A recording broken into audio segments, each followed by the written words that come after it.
আজকে আমরা পড়বো ode to autumn by John Keats. কিটসকে তোমরা সবাই জানো, নতুন করে বলার আর কিছুই নেই। কিটস হলেন একজন রোম্যান্টিক পোয়েট।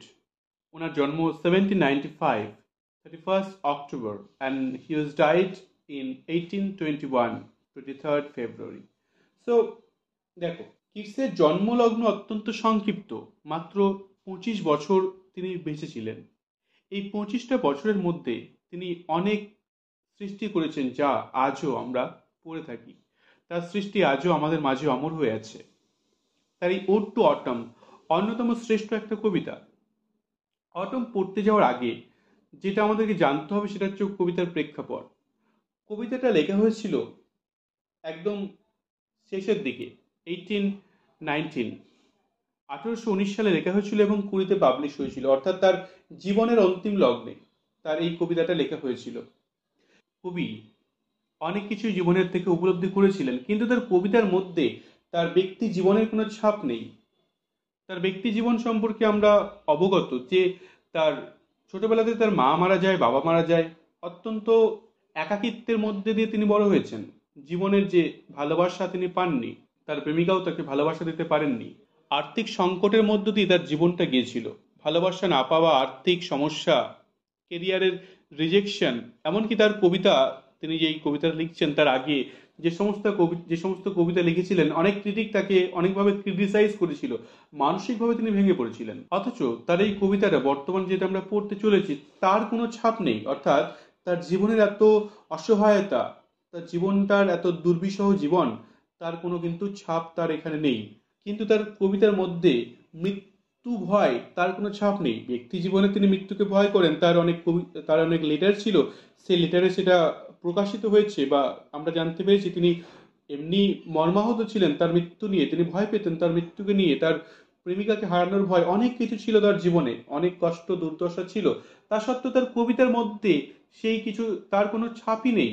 অর্থাৎ বাস্তব জীবনের কোনো সংকট তার কবিতার মধ্যে দিয়ে প্রদর্শিত হয়নি। এটাকে বলছি নেগেটিভ ক্যাপাবিলিটি। তিনি এসকেপ করেছিলেন, এটাকে আমরা এসকেপিজম বলতে পারি। তিনি বাস্তব জীবন থেকে পালিয়ে গিয়েছিলেন এক প্রকারে। কবিতা তার কাছে একটা মেডিটেশন ছিল।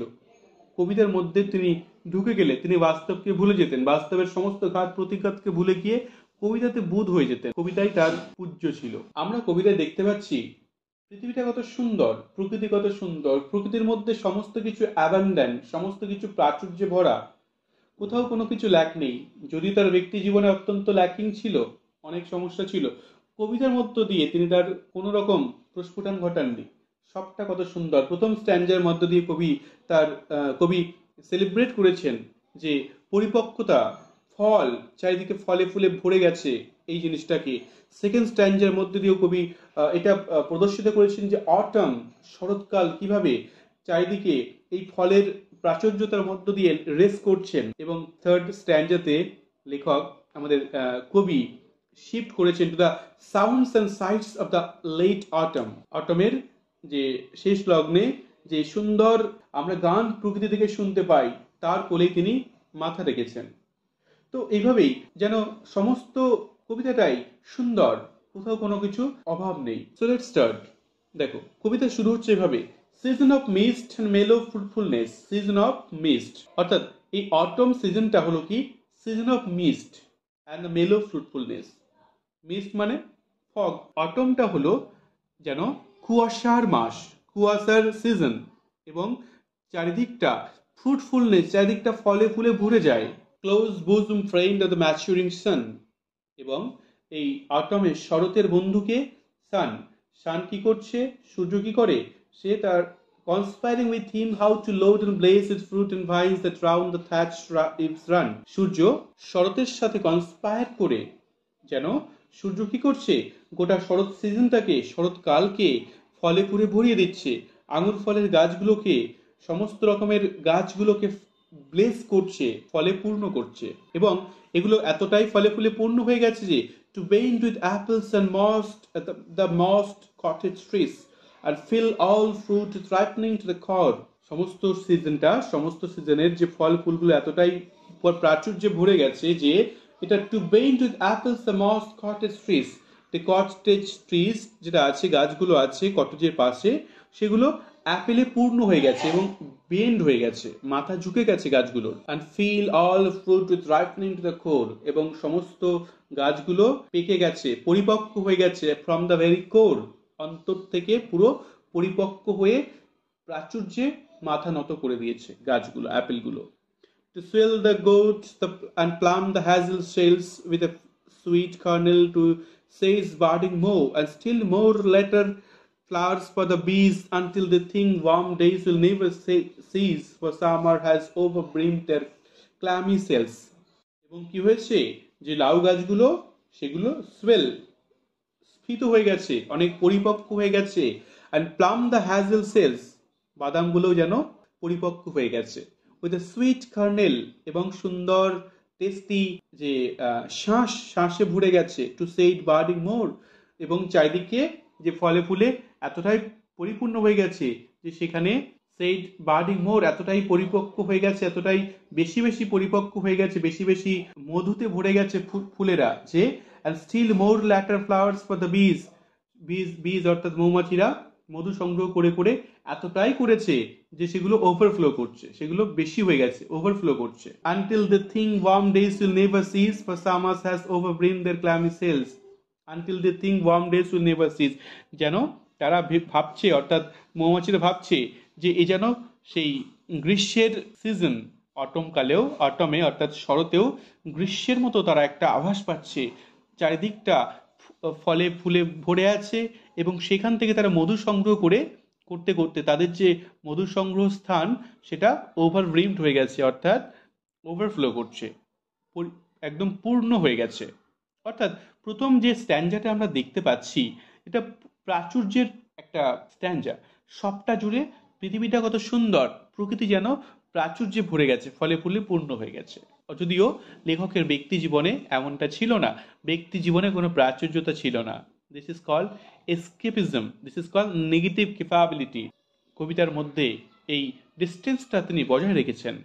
নেক্সট স্ট্যান্ডায় কবি কি বলছেন, who has not seen the often amid thy store, sometimes whoever seeks abroad may find thee sitting careless on a granary floor. কে তোমাকে দেখতে পাইনি গো, তুমি তো আছো সমস্ত জায়গায়, ইউ আর এভরিওয়্যার।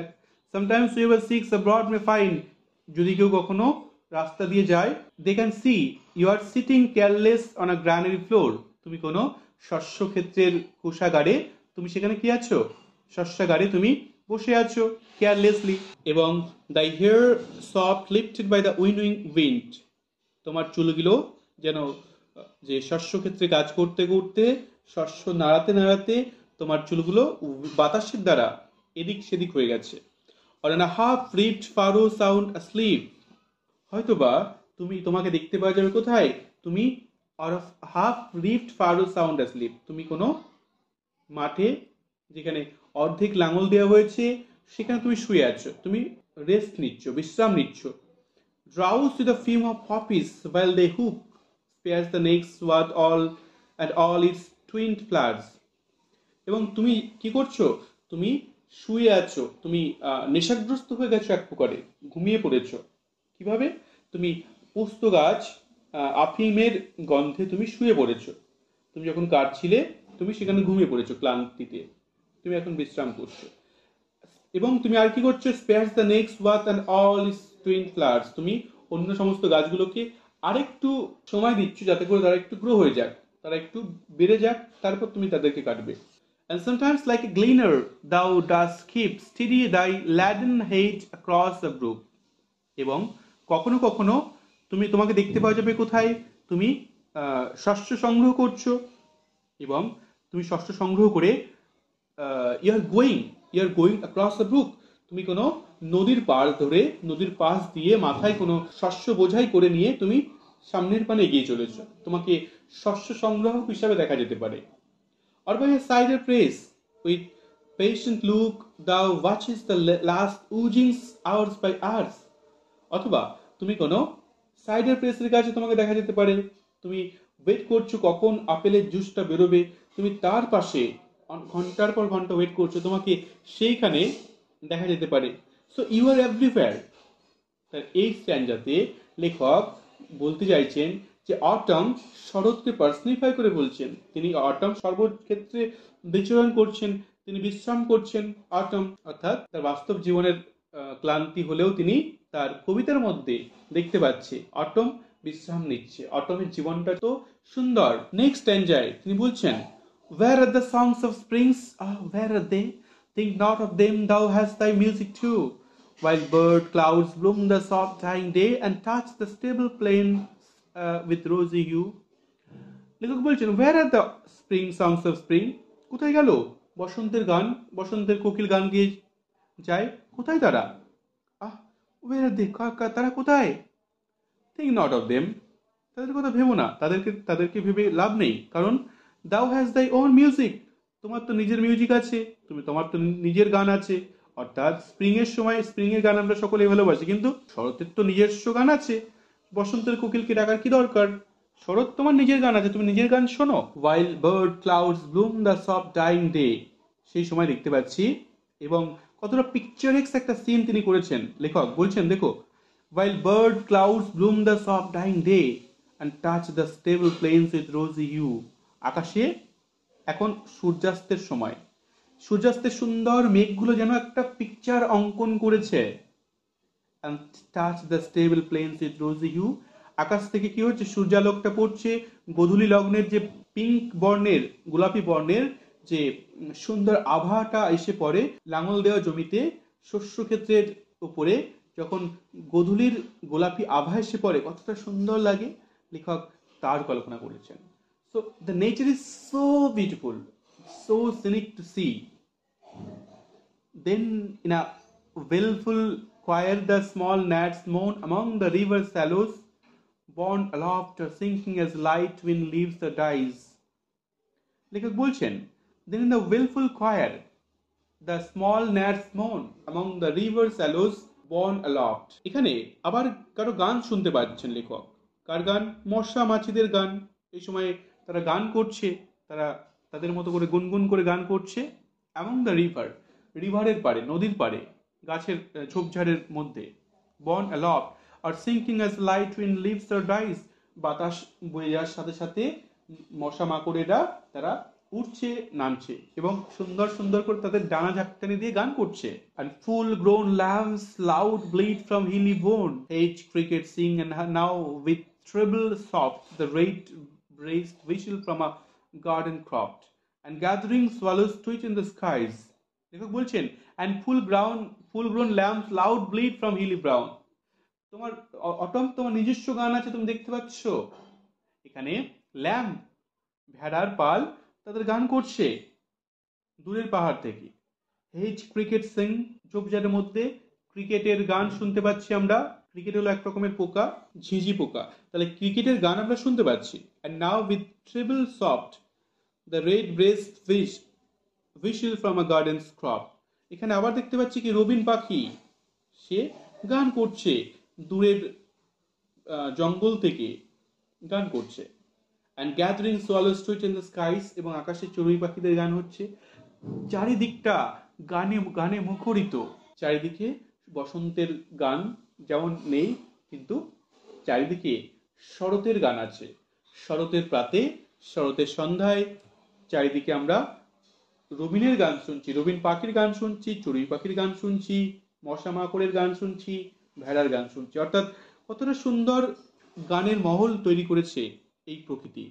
সুতরাং তুমি কেন বসন্তের জন্য অপেক্ষা করছো? বসন্তের গানের দরকার নেই আমার, তুমি তোমাতেই সুন্দর। এখানেও কবির নেগেটিভ ক্যাপাবিলিটি আমরা দেখতে পাচ্ছি। লেখকের জীবনটা অত্যন্ত দুর্বিষহ হলেও, দুঃখময় জীবন হলেও প্রকৃতির কোলে যেন গান কখনো কখনো নিঃশেষিত হচ্ছে না, আমরা তারই একটা প্রদর্শন দেখতে পাচ্ছি। এভাবেই কবি তার কবিতাকে এতটা সুন্দর মনোমুগ্ধকর করেছেন। That's all for today. I hope you enjoyed the explanation. If you love it, please subscribe my channel and comment and share. Thank you.